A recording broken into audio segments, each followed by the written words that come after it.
But overall, let's just get through. Hey guys, welcome back. So I got a video for y'all today all about this palette right here. This is the Face Candy Disco Fever 16 Color Shadow Collection. Super duper cute. So we are going to talk about the pricing, look at the packaging, look at some swatches. I'll let you know what I think about the formula of these shadows and how they are to work with. And then I'll also let you know my overall thoughts and opinions on this palette. And then I will also show you a tutorial on how I did this look right here. So yeah. Let's get on to it. So the price of this palette is $16. As far as the packaging goes, I love this packaging. This is one of my very favorite palettes as far as packaging goes that I've ever gotten from Shop Hush. I just love the colors because I love pink and I love that it kind of is a gradient to the pink. I love the sparkly looking letters. It just looks like, you know, like a neon sign, so I love it. This part is raised on the outside sleeve and also on the actual palette. It feels nice and sturdy and weighty, so really nice packaging and just so cute. So I personally love the packaging on this one. As far as what you get in here, you do get a nice functional mirror, which is great. Color scheme of what you get in here, this is really, I mean, I think the Disco Fever name really fits it because there are a lot of shimmery shades in this palette, but they're really fun and metallic-y. There are only 4 mattes in here, so 4 mattes and then the rest are all shimmery. So that's something I would change about it. I do think that they did a great job of doing kind of like the essential mattes, like a brow bone highlight, some transition colors, a nice dark black. So they got the essentials, but I would love if maybe like 2 of these were switched out to be more mattes. So that's something I would change about it. But as far as overall theme, kind of a mixture of very neutral, but then also some jewel tones thrown in there. And again, lots of shimmery metallic-y shades. Now for some swatches starting on the top row of the palette, this is Boogie, Flare, Glitterama, Soul Train. Second row, this is Psyche, Flashback, DJ, Casablanca. Next row, this is Flipside, Underground, Reverb, Donna. And then bottom row, this is Groove, Dance Hall, Studio 54, and Vinyl. So cute. I love all the names. So as far as the formula goes on these shadows, there are some different things happening in here. And I do feel like this is a case of don't judge a palette by just one shadow, because I started with the problem child shadow in this palette, which is Reverb. So let's go through the different things happening in here. So first off, the mattes. I love the mattes. I really think that they are very, very nice. I like Face Candy matte shadows. They're a soft formula, but I feel like they're pigmented and blendable and easy to work with. Just tap off your brush and know that a little bit goes a long way with them because they're that soft formula, but I really, really like their mattes. I wish there were more of them in this palette.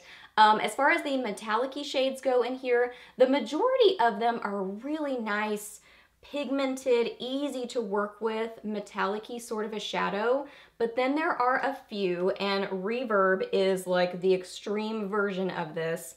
They are a metallic-y shimmery shadow, but that shimmery part to them makes them more crumbly and gives them a lot more fallout. I really don't notice a lot of fallout with the metallic-y shades that are just a little bit more held together. Those I don't notice a ton of fallout, very little, but this one was the worst. It was like basically beyond repair. I actually had to remove my under eye makeup because I had so much fallout with that one. So that one I would say is just, it's the bad one in the palette. But DJ was kind of like that, but still workable. I feel like Flipside is possibly going to be that same sort of situation, so I would, you know, use this one with a setting spray and just kind of be careful with it. Maybe this one, I haven't played with these two on my eyes yet, but just in playing with them in swatches, it seems like they might possibly be a little bit more loosely packed, so you might get some more fallout with those. But overall, let's just get to the review portion of it. I really like this palette. I love the color scheme in here. I feel like I'm gonna get a lot of use out of this palette because there are just a lot of really pretty, neutrally metallic-y shades that I love to wear on my eyes. So I think I'm gonna reach for this palette a lot. I'm going to avoid that one for sure. I wish there were a couple more mattes in here. I think part of the reason I'm loving this palette so much is I love the color of it. I love the color scheme. I love the theme to it. I love the names. It's just a light-hearted, cute, fun palette and has some really pretty shades in here. So I really, really like this palette. I'm a big fan of it. I would recommend it. I would just be careful with those few that are a little bit more on the crumbly side. So yeah, that's my review. So now we are going to get to the tutorial. Okay, so I've already applied some eyeshadow primer and my eyelids are totally dyed from a shadow I wore yesterday, so don't mind that. But I am gonna set my eyeshadow primer with a little bit of Flashback, that one right there, with a Moda, I don't know, Moda Pro crease brush. Tapping off my brush before I use this shadow and applying it. Now I'm going to take a Cozette S175 brush and get some of Soul Train on that and tap off the brush once again.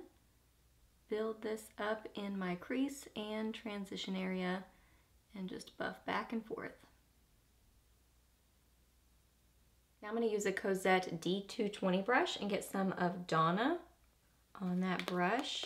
Tap it off and put that kind of in the same area but not bringing it quite so high, keeping it a little bit lower, just adding a little bit more depth and dimension to my crease. I'm sitting here staring and thinking about what I want to do. I think I'm going to get some of Casablanca on a flat concealer brush, and I'm going to first just apply this and see how this goes.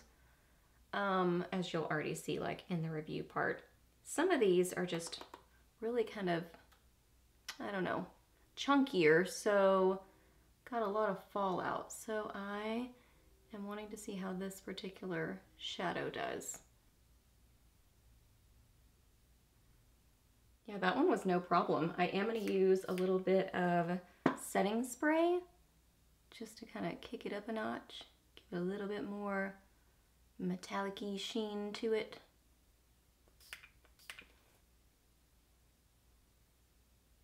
I want to play with this pink shade, so I'm going to get a little bit of that. This is DJ. Getting it on that same brush. I'm going to tap this off, and I'm going to put a little bit of this in my outer corner, just for a little bit more pinky tone out there.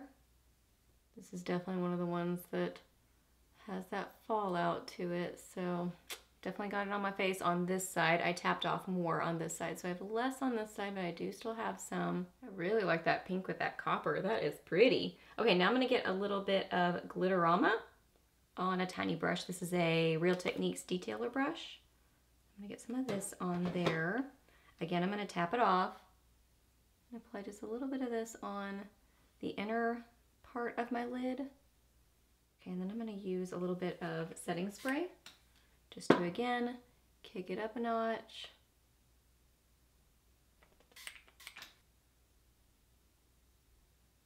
So pretty and shiny. So I'm going to get a little bit more of that coppery shade, Casablanca, on just my finger. And I'm just going to tap this in the middle of my lid because I really want to keep that bright copper. So now I'm going to apply some liner and mascara to my upper lash line and upper lashes. So I think I'm going to go ahead and use a little bit of liquid liner today. I'm going to use my Kat Von D Tattoo Liner in Trooper, and then I'm going to use my IT Cosmetics Superhero. So I will apply this stuff and be right back. Okay, I went ahead and applied some concealer and some powder. So now I'm going to get some of Soul Train on a BH Cosmetics number 10 brush.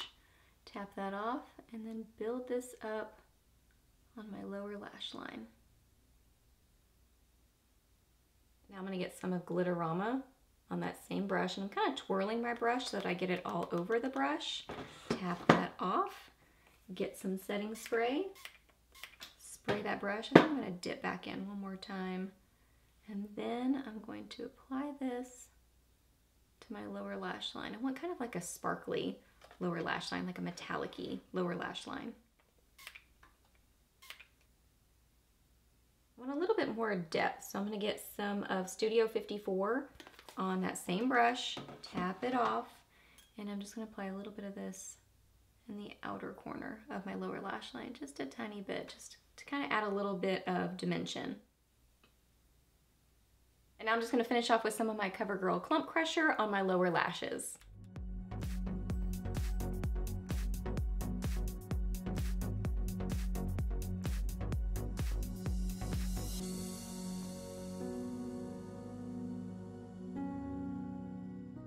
Alright guys, so that wraps up this video. So hope that you really enjoyed it and hope it was helpful for you. Please do a thumbs up if it was, and let me know down below what you think about this palette, if you own it already or if you've just looked it up online. What are your thoughts and opinions? Ask me any questions that you have, I'm happy to answer those. Please subscribe to my channel if you're not already, and I'll see you in the next video. Bye!